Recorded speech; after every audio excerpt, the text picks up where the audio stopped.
Hi guys, my name is Zenobia and welcome to my channel. Today I'm going to do a review through some first impressions in there and some swatches on the Sigma Beauty Creme De Couture palette. I really was interested in this palette because of all the beautiful pastel-y colors, and I saw another YouTuber by the name of Yuki, and I will link her video below where she used this palette, the video that like made me want to go get it.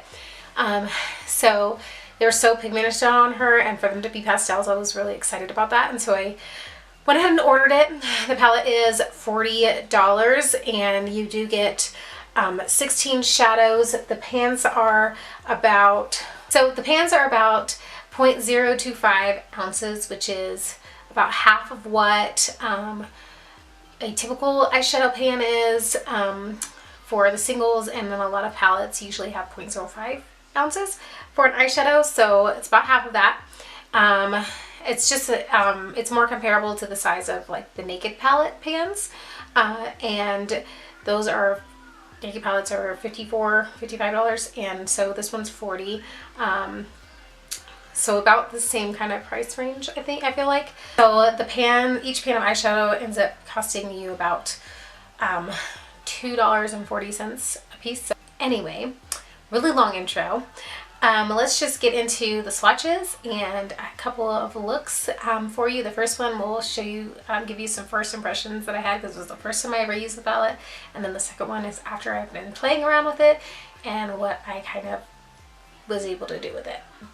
So, and then at the very end, I'll give you my final thoughts. So let's jump into it.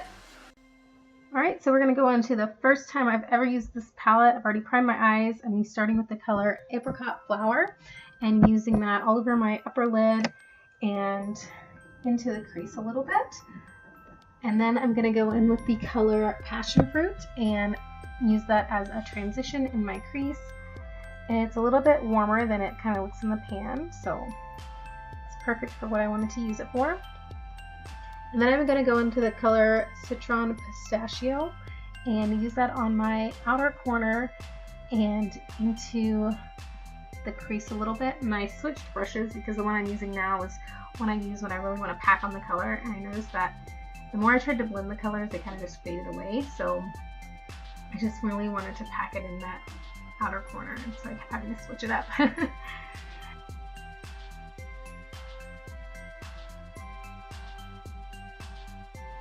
So next I'm going in with the color Blueberry Cream, and I'm going to blend that into that green and then halfway across my lid. Really wanted to make this a colorful look and use as many colors as possible. So next I'm going in with Lavender Honey and putting that in the inner corner and blending that into the blue. And lastly, I'm using the color Blue Chocolate, and I'm putting that on my lower lash line, or I did put that on my lower lash line. And here is the finished first impression look. So far, not that impressed, but I'm going to keep working with it and we'll see what happens. So now going into the swatches, I'm going to be using this Eco Tools crease brush, I believe. I can't remember what it's called because it's so old, it's rubbed off, but here's what the outside of the palette looks like, kind of watercolory, and I'm using my J-Cat brush cleaner in between swatches. I'm starting out with the top two colors, Red Berry Rose and Apricot Flower, and I'm putting these on my lids with that brush. There is no primer, no nothing on my lids, just putting them straight on there to see how they apply to the lid. And there we have it.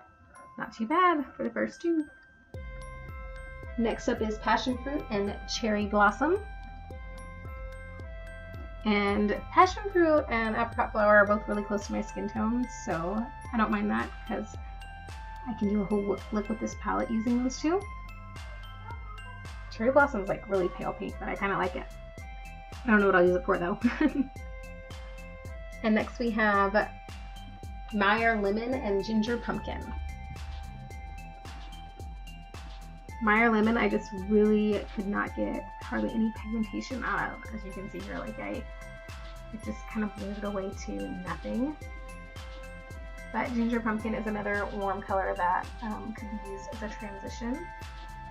So there you have those two. And then next we have Cafe a Light, or however you say that, and Blueberry Cream. This is a nice, just matte brown color.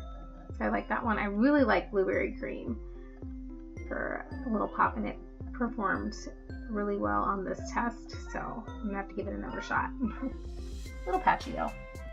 Next up we have Violet Whip and Lavender Honey. And Violet Whip is almost just a white. When it goes onto the lid, it's so pale. And the paler shadows, like the Blueberry Cream and Violet Whip, do apply pretty patchy, so you have to really work with them and pack them on.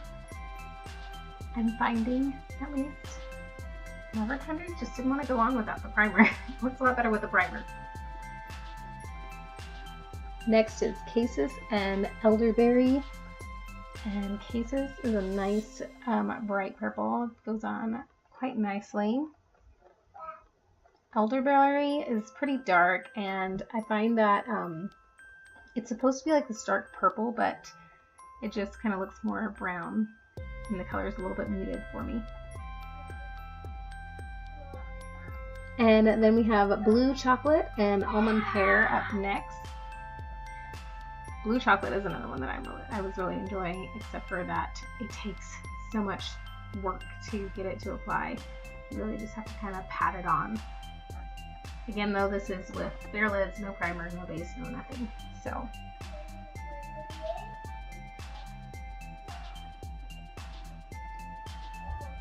there are those two. And then our last two are going to be Creme de Mint and Citron Pistachio.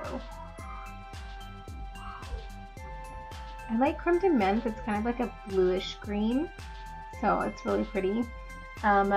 Citron Pistachio did not apply as bright when I used it previously as it is on the spare lid, so I don't know about that. I don't know what that really says about it. There those two are. And now we're going to go into another eye look that I created, and I this time primed my lids and then added a concealer over the top. I'm using my Glamoflauge concealer and covered my entire lid with that. That's what Nikki did. I'm going to start again with the Apricot Flower, and I'm using the brush M502. It's just a big fluffy brush that I like to use every day. This is what I use on my upper lid for all of my looks. I have several of them in rotation. And then going in with that Passion Fruit again, and I'm using the M330 brush. Again, this is one I have in several in rotation because I use this every day to go into that crease. It works perfectly for that. And then going in with Cases, I'm using the same M330 brush. Did I say M303 before? M330. Just packing that in. It is applying much better with this concealer base on, I must say.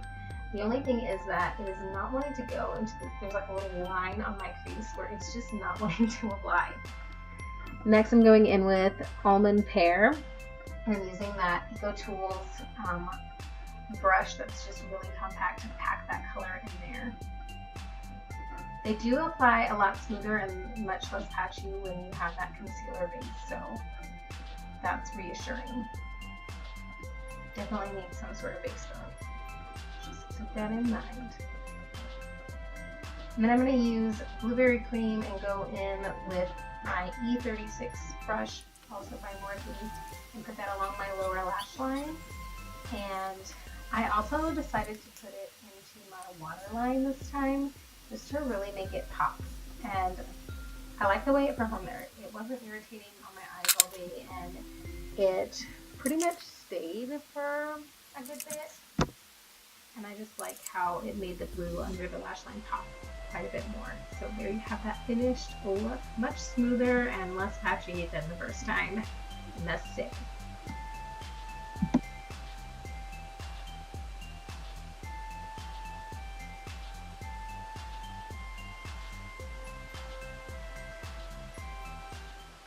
Alright guys, so I hope that you enjoyed that kind of form of swatching. As for the performance of the palette, the shadows, I mean, for pastels, I think they do okay.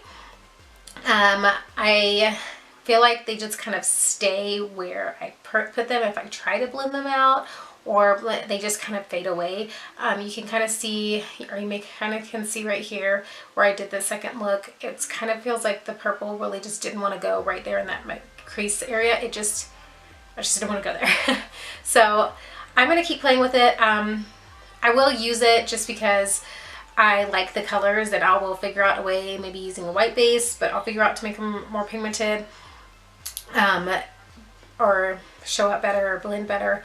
I'll just keep playing with them. Like I said, I enjoy the colors and the fact that they're pastels. I think that they do perform well for that fact. The colors, Red Berry Rose, Ginger Pumpkin, Cassis, and I think it was Lavender Honey, are not recommended for the eye area, is what it says in the box. And I'm not sure why that is, but I think it's because of the pigment, the stuff they use in the pigments, the ingredients. But I used all those on my eye, and they're fine with mine. So, and I use like my electric palette from Urban Decay. It says not like several shades are not recommended for your eyes, and I use them on my eyes all the time, so they don't bother me. But that is something to think about if you do get this palette.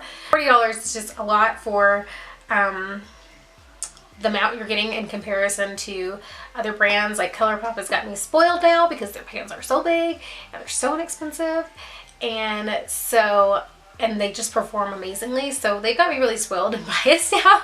But so I would rather like get some of their eyeshadows instead of spending that kind of money. But anyway, let me know if you got this palette, what you think about it, or if you would like me to see any other color combinations, or another follow-up video of me doing a look with the palette to say, you know, see how I can get them to perform, because like I said, I will be playing with it.